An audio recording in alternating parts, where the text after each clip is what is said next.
course, this attack in Belgium, this overnight here for our time, dozens dead, and it appears some Americans, among those, the dozens injured. Donald Trump spoke about this morning, actually, on Fox News. This is a story that just seems to be more and more happening, and you're going to see things happening in Paris. You see what's happening in London and other cities, and it's really not very pretty to watch.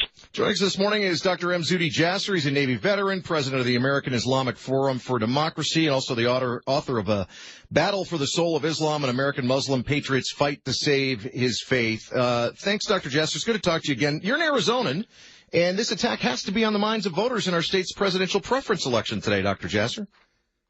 Yeah, it is. And, the amazing thing is that it should be a clinic in telling us that we have to stop this whack-a-mole program. This guy was on the lam in Europe. The entire security apparatus of the EU was after him, and yet he hid out in a neighborhood in a borough in Mozambique. And sure enough, after they caught him, it probably operationalized a few of his supporters, and now they attacked a few days later. So God knows when the next attack is. Attack on one of our countries is attack on all of us in NATO. And I hope the candidates that remain, we look and see who will keep us safer. You've been a critic of our country's response to Islamist terrorism. So where does it look like the Belgians dropped the ball, and what can we learn from them? He actually admitted to authorities when he was arrested that they had other plans coming their way.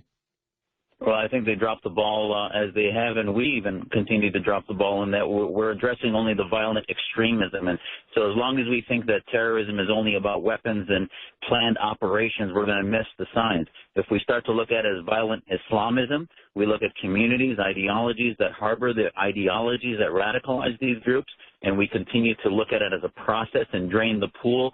Not saying to take away free speech or any of their rights, but at least to monitor them and engage. The only reason they got this guy a few days ago was because of fingerprints, not because of the community.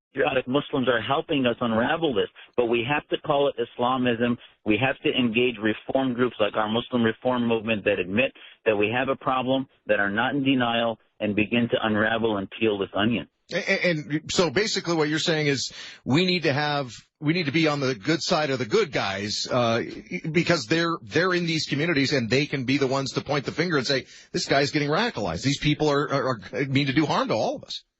Exactly, and we need to have a conversation where we get it. Americans get this. Our founding fathers fought against theocracy but didn't declare war against all Christianity. We as Americans can figure this out and say we will fight against, be it in Saudi Arabia, Iran, ISIS, the Muslim Brotherhood. We get that they're our enemies, but we also get that Muslim reformers are our ally. All right. Dr. Jasser, great as always. I appreciate it. Dr. Jasser, of course, is president of the American Islamic Forum for Democracy.